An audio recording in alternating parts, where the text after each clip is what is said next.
Food. Food is so many things. It's nourishment, sustenance. It fuels our bodies as we work, live, and play. It's something that motivates us, a symbol of survival. But it's also so much more. Food is capable of satisfying not just our biological needs, but our spiritual ones too. Food brings people together through both process and product.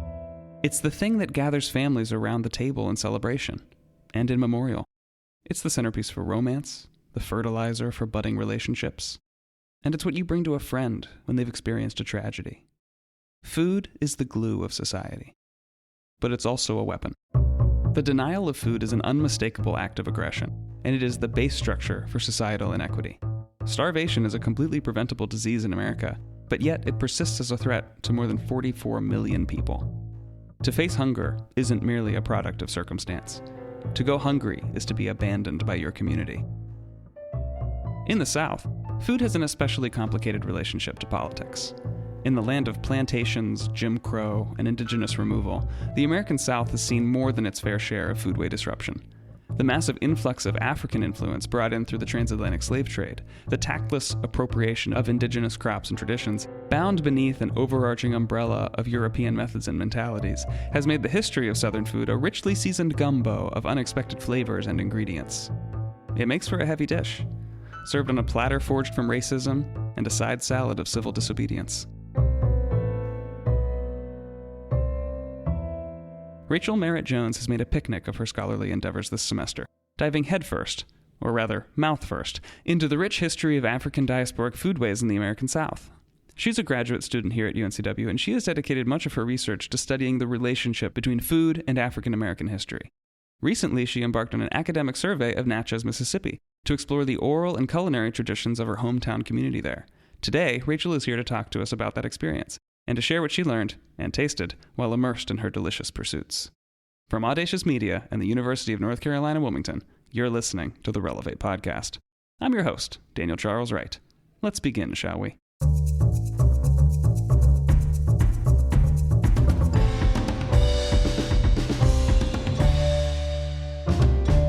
Rachel, thank you for coming on the show. Thank you for having me. What inspired you to start looking into African diasporic food traditions? So that was a combination of a lot of different paths and parts of my life that kind of converged in this one beautiful, harmonious thing. I was born in Natchez, but I moved away when I was pretty young. I was around 7 years old. And when my parents split up, my dad went back because that's his home. So, I didn't really get to see him a whole lot. But when I did get to see him, he taught me how to cook Southern food, Cajun food specifically. And it was always something that I loved very much. It's my favorite food to this day. I spent 14 years waiting tables in the restaurant industry, and my husband was a chef for 10 years. We both worked in Oxford, Mississippi, and they do the Southern Foodways Symposium every year, and there's a huge focus on Black and brown chefs, female chefs, just a lot of diversity. The chef that he trained under, Vish Wishbot, is an Indian chef, and he did win his James Beard Award a few years ago. So he does the Brown in the South series and all of that, and the hub of the Southern Foodways Alliance is at the University of Mississippi. So that's how I originally got my exposure to that. When I moved here, I was finishing my bachelor's degree, and I took a seminar class with Dr. Sweeney on the 1960s. And it was this teeny tiny little poem called Miss Bell and the Marchers that stood out to me. It was from a book called Brown Girl Dreaming by Jacqueline Woodson, I think her name was. And it was essentially a poem about how from the outside, you see people walking into a house and they're carrying plates of food, jugs of sweet tea. And she basically says that it looks like any other after Sunday supper. But the final lines say something like, but when we get inside, the shades are drawn and we talk about marching. And a lot of her poems had references to specific Southern staples, biscuits, okra, all the things we love so much. And that is where I decided to kind of dive into that more. And I wrote my final research paper on the role of food in the civil rights movement. I had so much fun writing it. I was drowning in material, which never happens for a paper that long. And it's something I've always really been proud of. So when I came back to graduate school, of course, I've always wanted to be a creative writer, but I was able to kind of take that and run with it and learn more about it. My last class was Africana autobiographies with Dr. Butler, and a lot of the books that she assigned just paired very, very well with that. The folklore side, I say folklore because the project itself kind of came from a story that my dad used to tell me about the original tamale lady in Mississippi. She was a Black woman named Miss Letitia who sold tamales out of her house, and everyone loved them despite the fact that her house was overrun with cats. Oh. Yeah, I love this story so much. She's been telling me this story since I was a kid. Well, when she got older, some of the neighbors got a little concerned, and they sent police to do a welfare check. And in a very Faulknerian twist, they discovered that her dead husband had been in her house for some time. Oh, no. Yeah. We thought the cats were the problem. So we thought the cats were bad. So obviously no more tamales from Miss Letitia, but there was a family who saw the desperate need for the Natchez community. They wanted their tamales, so they tried as best they could to replicate the recipe. Obviously, they never got it exactly right. Maybe that's a good thing. But they opened Fat Mama's Tamales, and it's one of my favorite places. So that's kind of all the paths that converged to lead me here. And that was the story that initially sparked the idea for the Wentworth research project. Yeah. So you got into this a little bit, but I want you to expand on it. I know you were originally from Natchez, but what drew you specifically there to Natchez, Mississippi in this study when, Southern food tradition is everywhere? You could have gone to New Orleans, you could have gone to a number of places, but you chose your hometown. What drew you back home? Part of it is completely selfish, I'll be honest. I don't get to go back to Natchez nearly as much as I would like. Oxford, where I grew up, is a food mecca as well. But Natchez is the oldest town on the Mississippi River. The food is phenomenal. It's so good. And I felt like I wanted to pay a little more attention to this place because it's kind of lesser known as like the food world as far as being like a real mecca for delicious Southern food. Also, there is a restaurant in Natchez that has been there since 1940 called Mammy's Cupboard. It is in the shape of a giant mammy. The restaurant is inside her skirt. Oh, wow. Yeah, and so because of the focus that I place on the African influence and Black food tradition influence on Southern cuisine, I felt like I would be remiss to not take a look at this. It's pretty controversial, not there. It's been white-owned since its inception. I mean, the people that own it are very, very nice, but I was like, there's a lot to talk about here. Yeah. So I wanted to kind of take a look at that and kind of delve into the complexity of it. How somewhere like this can still be not only operational, but frequently patronized in this particular era. Yeah, but it's still going. It's still going. It sounds like something out of the 1940s that should have probably changed or died, at least 10 to 20 years ago. Yeah, and it's really interesting to me when I was looking for the full history online when I was getting ready for my travels. I've started seeing where like on Yelp, people having something to say about it. I have been told it's a national landmark. They don't have a marker, so I don't know if that was an exaggeration necessarily, but it was open in the 1940s to capitalize on the Gone with the Wind craze. Oh, okay. And which is problematic in itself. Yes, it was a gas station. At one point, I have a picture of it from 1941 that I got from the Historical Society. There's so many parts. One big thing that I find that adds a layer of problematicness is the fact that Mammy's skin color on the building was originally a lot darker than it is now. The building right now is kind of heavily in need of repairs. She's missing an arm.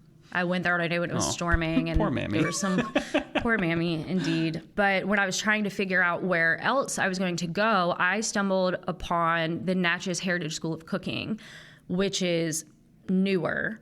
So I thought, as far as how long these restaurants have been around. That was a good contrast. But I also realized that the Natchez Heritage School of Cooking is the perfect contrast to Mammy's. It was opened 2018 by Chef Jarita Fraser King, or Chef Rita, as she likes to be called. And she is an 8th generation Natchez matriarch. Her family tree hangs in the African American Museum there. Wow. And when I started reading about her, because she's gained a lot of attention from the James Beard Foundation, she's been written about in Country Roads magazine, Miss Lou magazine. And when I found her website, I saw that she does these cooking classes, but also oral history workshops. And I was like, this is my golden goose. This is who I really, really want to talk to, because we are in the same vein of what we're trying to do as far as preserving Black food traditions, the importance of oral history in preserving those traditions. So she puts on a big, it's called the Soul Fusion Festival, I believe, every spring. And the money that's raised from that, she uses it to fight food insecurity. There is a fair bit of poverty in my hometown, so she focuses on the elderly, low-income areas, and she also focuses on people in recovery, which I like. Yeah, that's wonderful. So I thought, this is two sides of a coin. I was like, I really am intrigued to hear her thoughts on Mammy's, especially as a Black female chef. Yeah. So I was fortunate enough to be able to meet her, and I interviewed her about 2 hours. We sat and talked. Yes. Nice. What were her thoughts on Mammy's? Honestly, she had a very interesting and unexpected perspective. I thought that her thoughts on it really helped kind of verbalize the complexity of the Mammy figure. So Chef Rita believes that the Mammy deserves more recognition and more appreciation because of the ingenuity she had to have in the kitchen, because of her ability to kind of traverse the two worlds of inside the big house and outside. Having to raise white children while also having to go and raise her own, and the level of intimacy that she had living with the family. Yeah, that's interesting. That's the complexities of characterizing something. Like, that caricature is still based on a real person, and you can vilify the caricature and be like, well, that's terrible. What an atrocious representation of a group of people. But then when you do step back and think about it like that, and think about that caricature as a large group of people that were real, it makes it harder to vilify the thing. You know, it really does, because you're like, oh, well, that was a real woman. That was thousands of real women who existed in that space. And to just say, let's tear that structure down because it makes an inappropriate representation of that group of people, erasing them is no better. That's true. And, you know, she did say, and I agree with her, that she feels the owners of the restaurant, who I also got to interview, could be doing a little bit more with it as far as giving some history. I agree with Chef Rita that if you're going to be in this building selling t-shirts, selling fridge magnets, that you should maybe do it a little bit more justice. Yeah. I think it is a missed opportunity to educate people more on the history and the ingenuity of the Mammy. It's interesting to me that it seems to be problematic, or the perception of it is people find it problematic everywhere but there. And I don't know if that's... People say, oh, because it's Mississippi. I don't know that that's necessarily it. I just think it's been around for as long as people can remember. My uncle's wife gets her desserts there for every holiday. Their desserts are fabulous. I waited over 20 years to eat that chocolate pie again. It was delicious. So I really wanted to show like the two sides.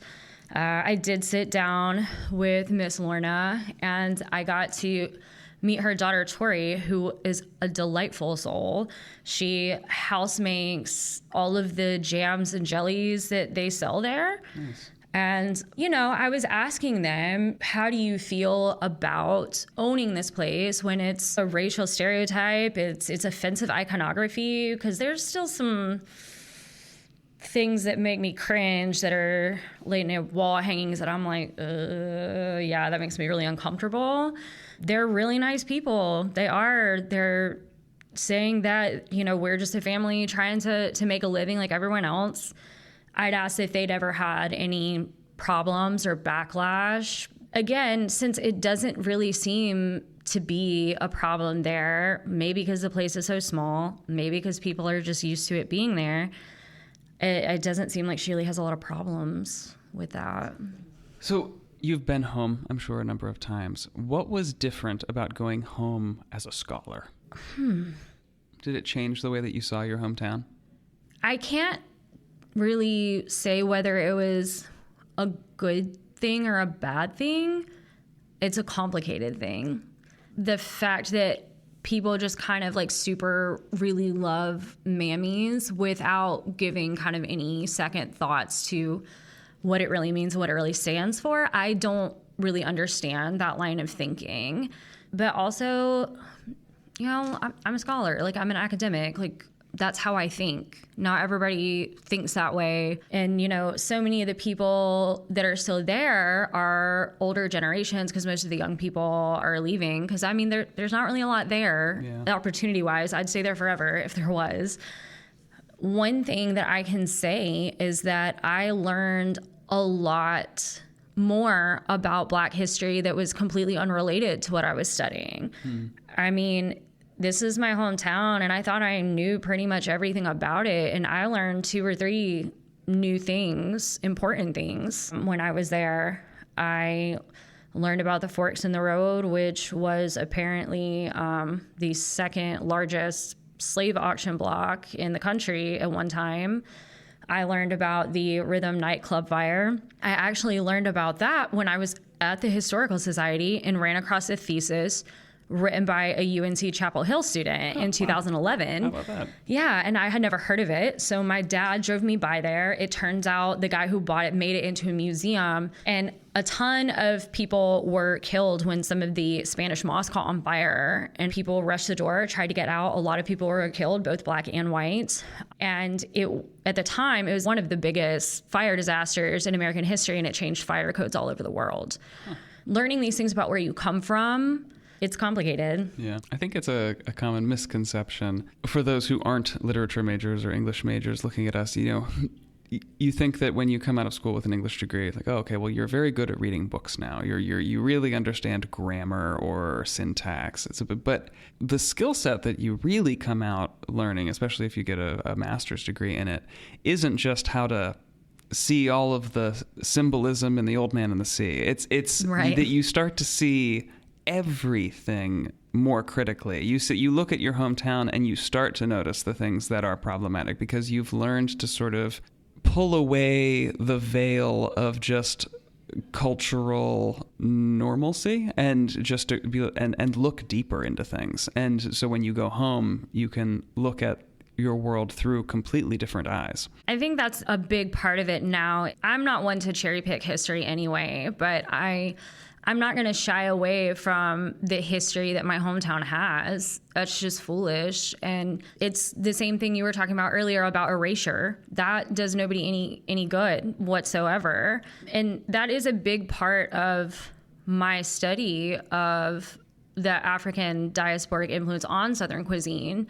In simple words, giving credit where credit is due. But also, one of the things I find beautiful and fascinating about it was what was originally a means of oppressing a people and wielding control over them. If you look at the history, they were able to take that and flip it on its head and use food as a means of resistance.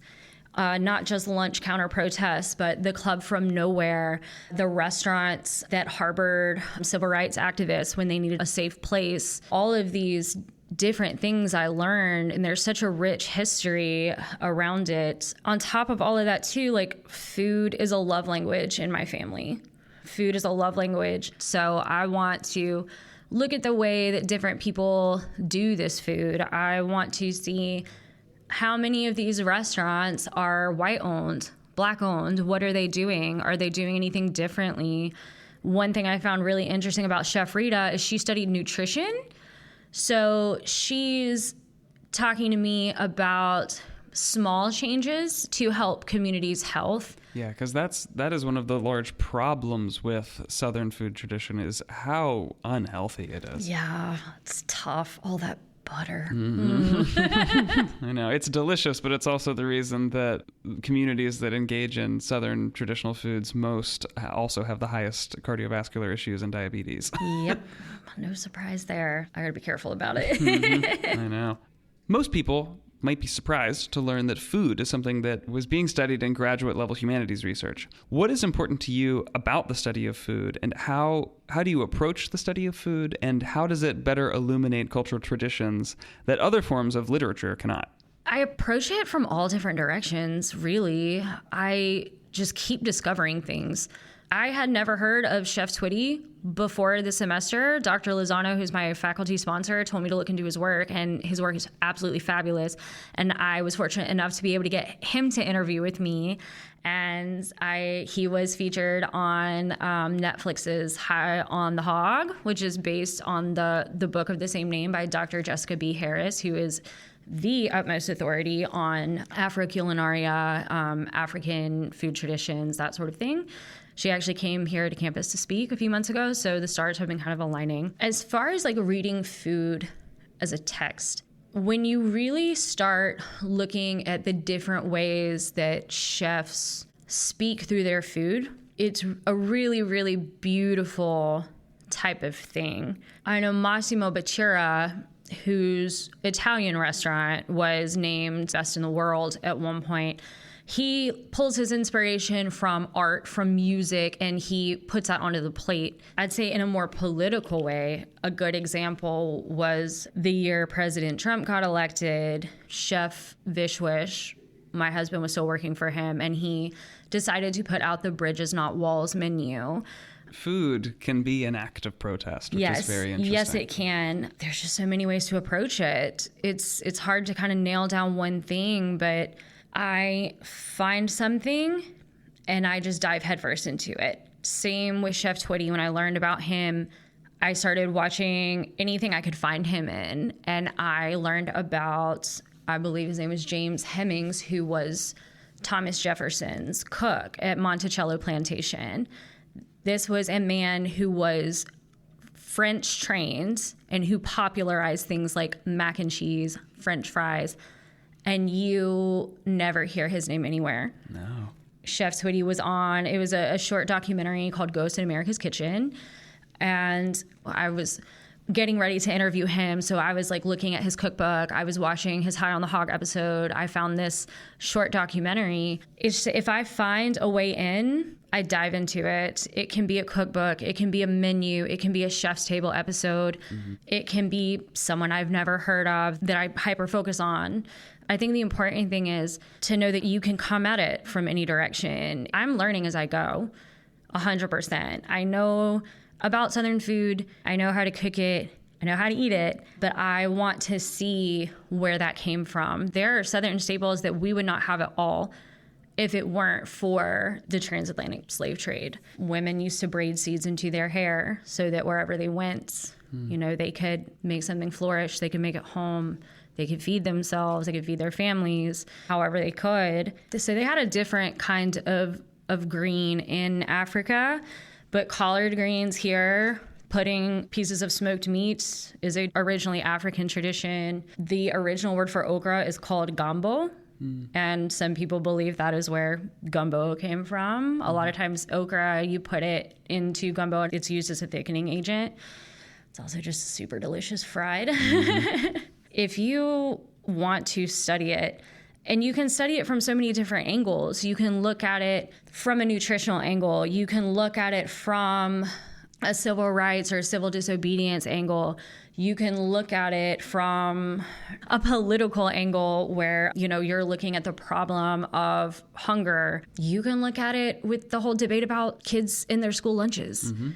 Anything that you feel a connection to, you can find a way in. It is surprising, I think, for a lot of people to think of food as something that we would study in a literature studies major. But food is an art form in the same way that novels and poetry is an art form. And to have food be an act of protest is the same reason that there is novels that are acts of protest, poetry that are acts of protest, murals on walls that are acts of protest. And here in the humanities, we study art. We study the things that the artists are making. We study the creations that are speaking to the discourse. And when food becomes the art form that is an artist's mode of making their statement, that's when we go in and say, okay, what is this piece of art that is a taco saying? Exactly. And a perfect example is, I went to Fat Mama's Tamales as one of my restaurants, and so I check out the Southern Foodways Alliance has a publication, an online publication called Gravy, which is great. And they cover all kinds of things. And I've seen so many articles on tamales. It is a huge thing in Mississippi. And, we know tamales to be a traditional, South American, Mexican dish. Yeah. Hispanic dish. So I was like, how did that become a thing? And I mean, you look into the history, it was such a melting pot of people that were coming to that area. I brought home a cookbook that weighs 10 pounds. Nice. Yes, and the first is called The Encyclopedia of Cajun and Creole Cuisine. It was written by a chef named John Folse. And my aunt collects cookbooks, and she gave it to me. She found out she had 2 copies of this. And I'm like, how? And he has a second one, just as big, that's all about wild game. But I say all that to say, the first 130 pages of that cookbook is all history. Because it's important. Yes, but he goes through every sect of people that came, what they contributed, how you see it today, and it's fascinating. I've barely even scratched the surface of that cookbook. Yeah, because it's more than just something that's happening now. It's like the food that is happening now is a culmination of generations of people that have been perfecting the dish. Right.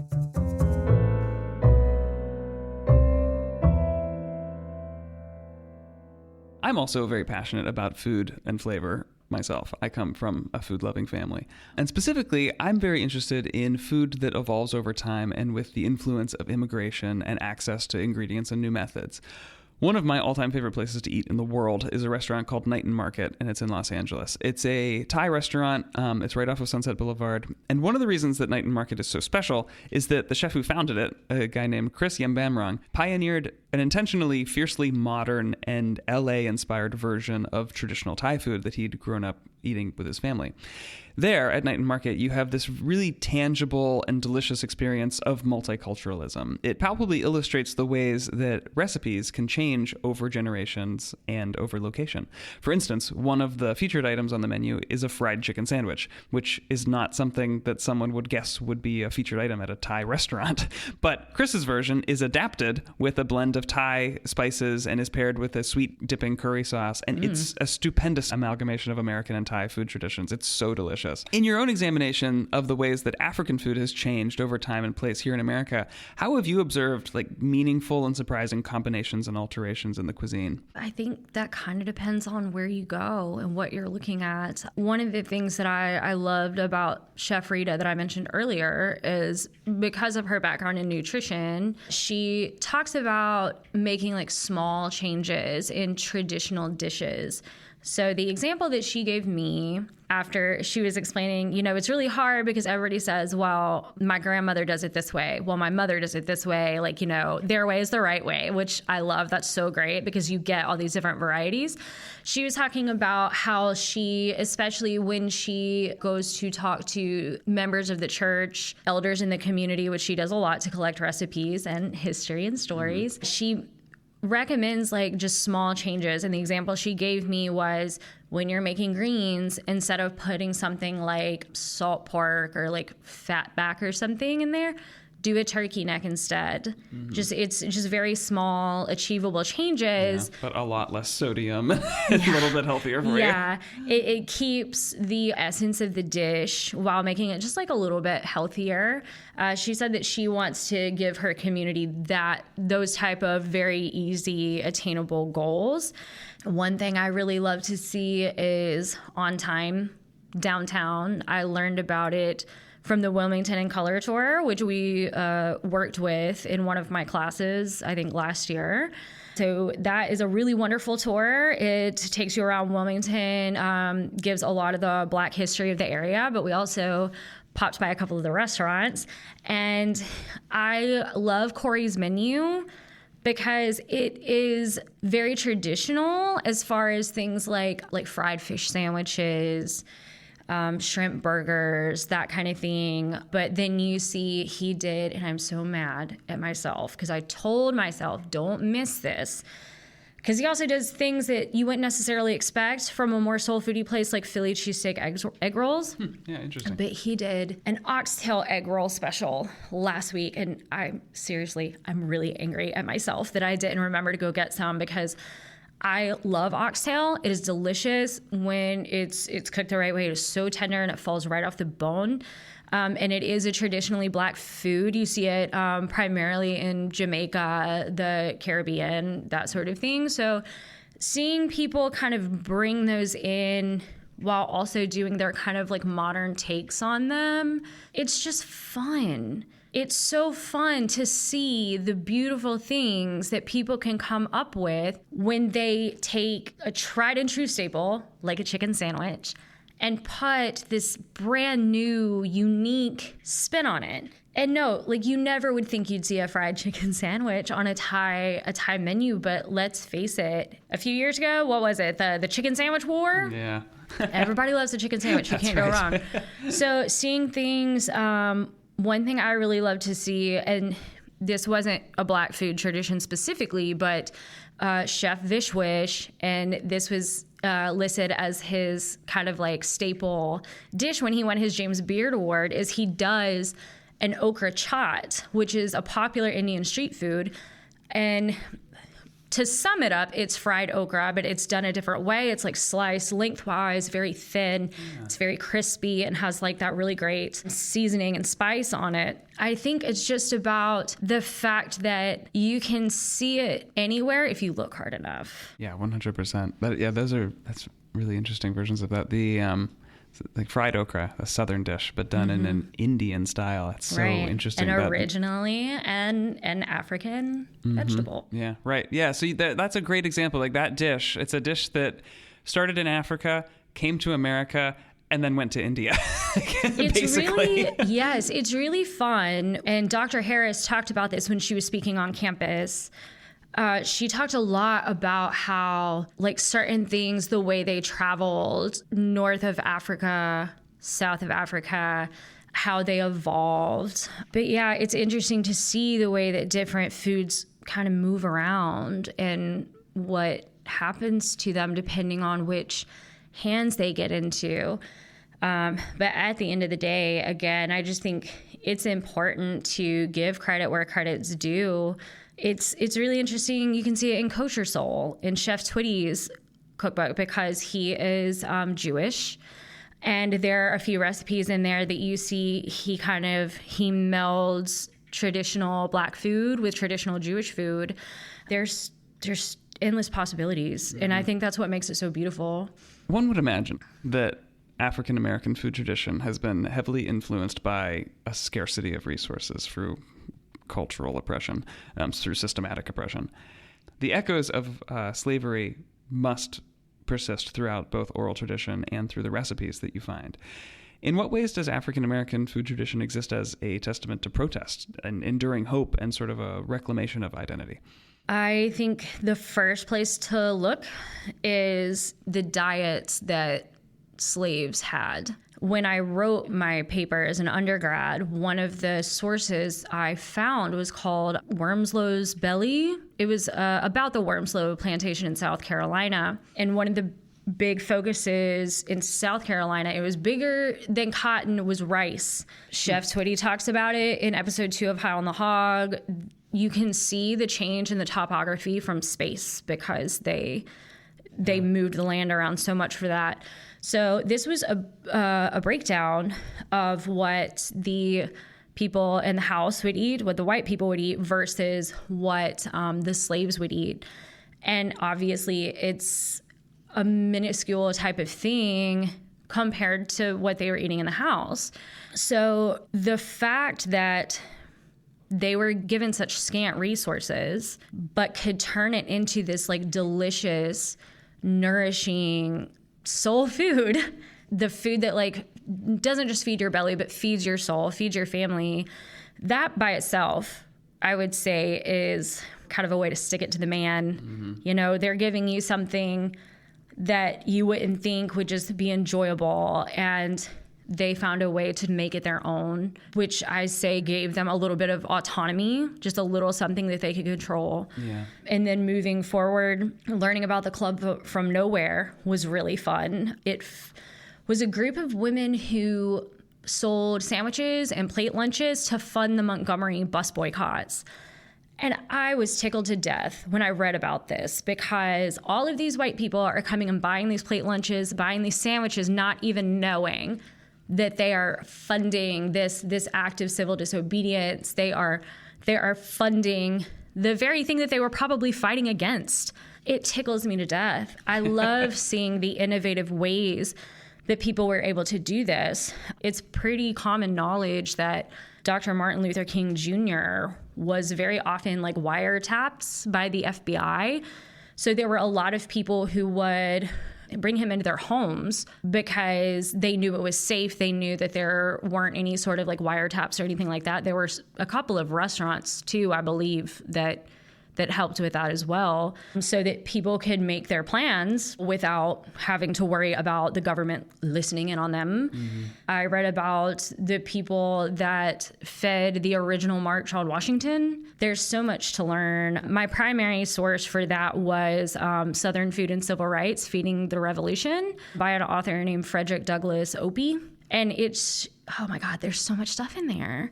There's so many ways that food was used as a means of protest, of fighting back, of reclaiming autonomy, and of like reclaiming creativity as well.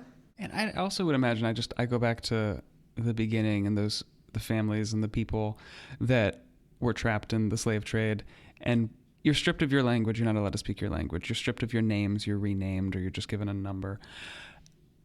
But what you still have is your food tradition. You know, right. At the end of a very long day, and you go back to wherever it is that you are sleeping and living, and you're cooking for yourself and your children and your family, you're cooking your family's, your heritage foods. And that the comfort in that is no less comforting than singing your family's songs or reading or speaking your family's language. Right. And it's interesting you bring that up. Fun fact. So my last ever college paper is on a topic that I just learned about called necropolitics.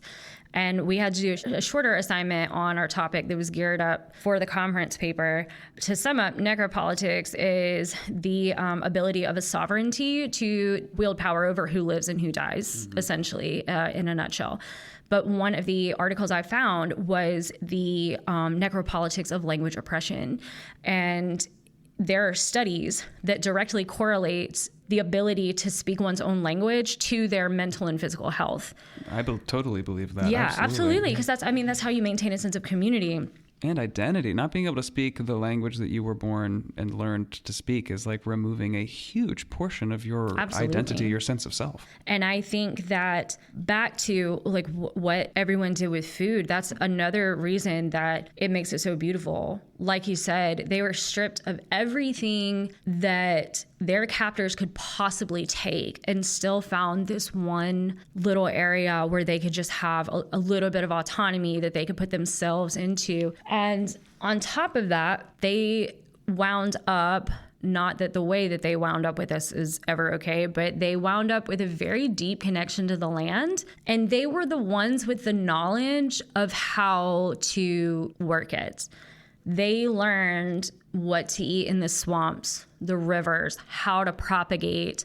Rice particularly is a big one that I've been learning about. And there were certain advertisements for slave auctions that would specify the region in Africa they came from. I believe it was Sierra Leone that was known as the Rice Coast. So these were more desirable purchases because they knew that these people already knew how to propagate rice. So while, like I said, obviously this was not a choice that they had, the fact that that is a very, very powerful knowledge. In general, I think it's very, very important that we as a people maintain a connection with the land because that's where we came from and that's where we will return. How to grow our food, how to raise animals, just all of that. It's very important. And I feel like the relationship that resulted from that in its own way, not how it came about, but what came about is a little bit special in itself. Yeah. Did anything surprise you in your Anthony Bourdain style adventure?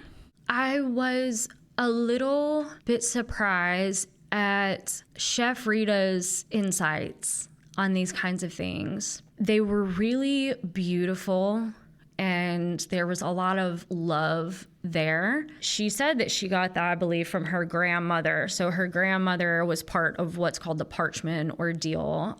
If you're familiar with Parchman Prison in Mississippi, there's some really good books on it. There is one called the Parchman Ordeal. Essentially what happened was civil rights workers were rounded up in the middle of the night, and Chef Rita's grandmother was one of those. They were taken to Parchman Prison, which the conditions were horrible. I believe it was like a labor prison at one point. And it's the middle of the night. They didn't know where they were going. They didn't know if they were going to come back, if they were going to be killed. They were all thrown in a very, very small cell. They weren't given things like a bathroom. So if that didn't go well, they essentially hosed them off with a fire hose. The window was open. It was cold, all of these things. And Chef Rita asked her grandmother, how are you not so angry? Like, how are you not angry at this? And essentially her grandmother just said, that's no way to live your life. Like, I can't hang on to that. Like, I have to forgive and just keep going. Just the wonderful, amiable nature that Chef Rita has, the way that she sees things like mammies, the way that she uses her platform and her history and her community to carry on these traditions. I expected to, I guess, maybe see a little more anger there myself. I mean, I get angry about it. The people I know get angry about it. We protest against it.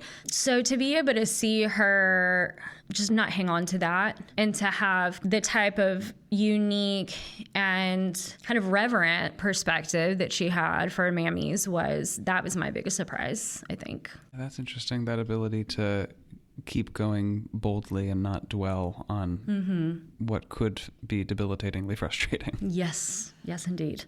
What led you to pursue a degree in the humanities in the first place?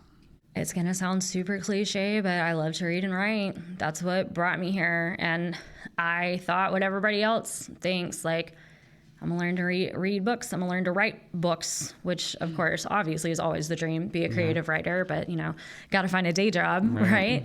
That quite simply is what led me here. Now, what led me to the graduate program here, I was kind of on the fence about it, and Dr. Sweeney is so sweet. She talked to me on the phone for over an hour when I was trying to decide, and we went back and forth with MA versus MFA, what the requirements were, et cetera, et cetera. And ultimately, she said that I had a choice between a thesis and a portfolio, which I loved because I think a thesis is more fitting for someone who's going to pursue a PhD, and that person is not me. I thought the portfolio was a lot more practical, and she said there was a huge focus on social justice in the department right now. And this was coming after 2020, where I spent most of my days after work downtown protesting.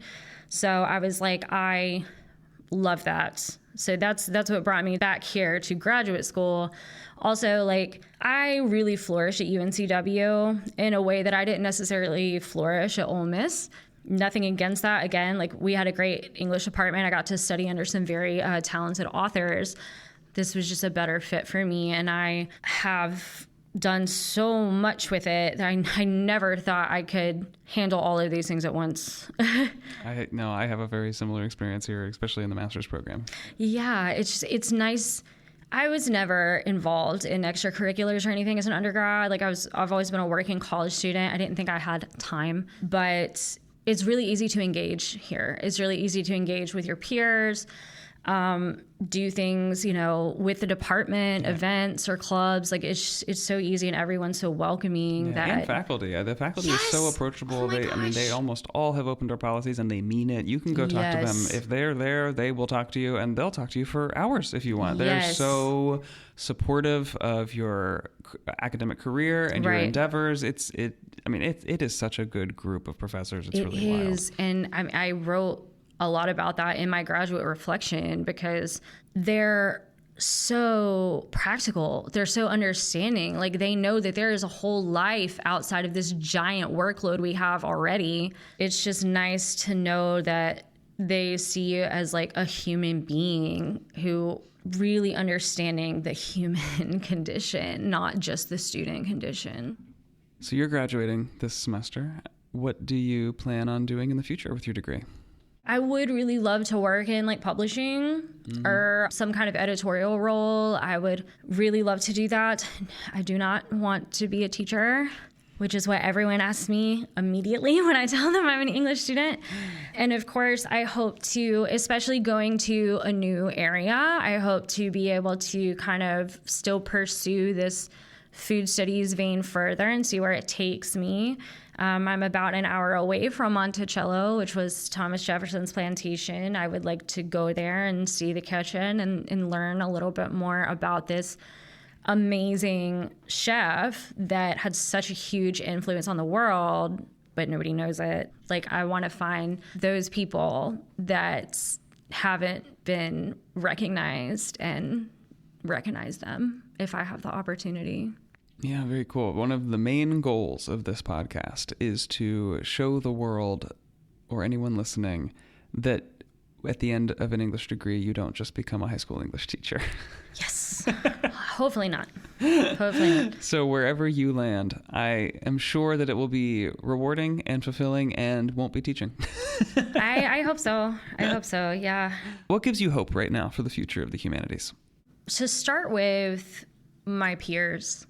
The people that I have studied with the last few years I am in awe of the things that they're doing, the things that they're accomplishing already. And most of these people are 10 years younger than I am. To see their passion for it and the types of things they're putting out into the world, like not just here, but like it's slowly kind of spreading out there. That's my first thing.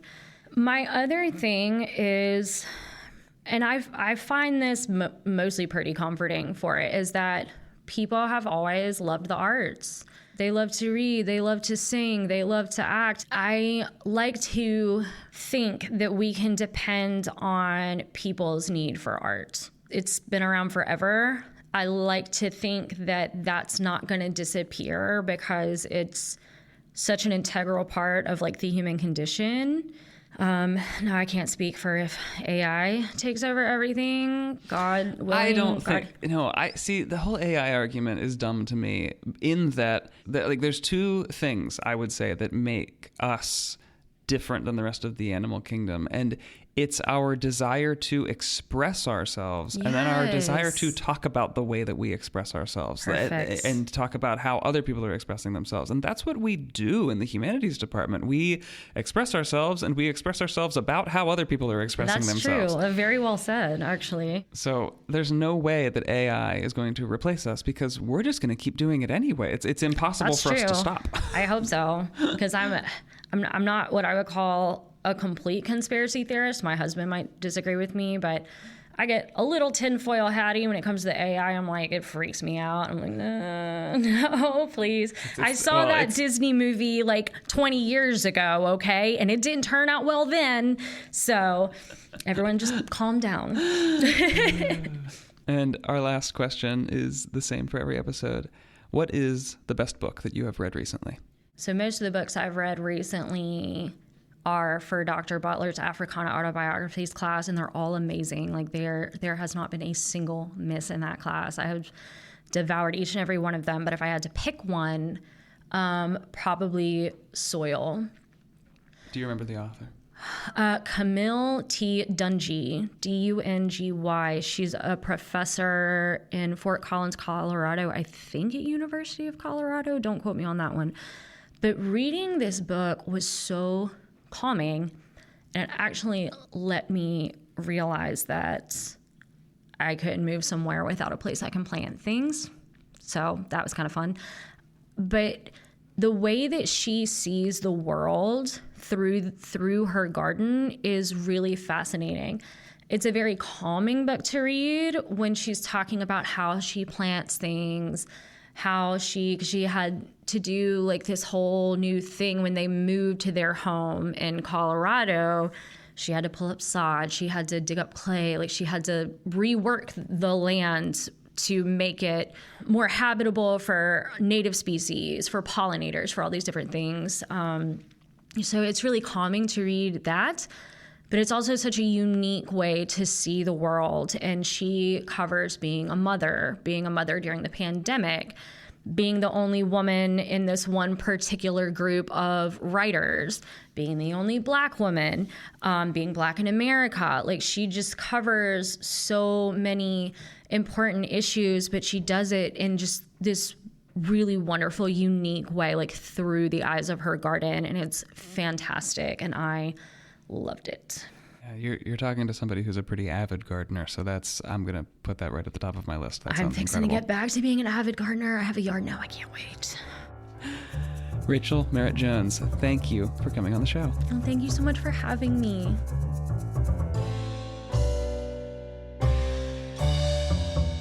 Relevate is produced each week by Audacious Media and the University of North Carolina, Wilmington. Today's episode was hosted, produced, and edited by myself, Daniel Charles Wright, and executive produced by Dr. Megan Sweeney. Special thanks to Randall Library and the excellent people at the Digital Makerspace for lending us their studio. If you have a project, a paper, or a topic that you'd like to discuss on the podcast, and you're a faculty member or a student of an accredited college or university, please send us an email at relevatepod@gmail.com.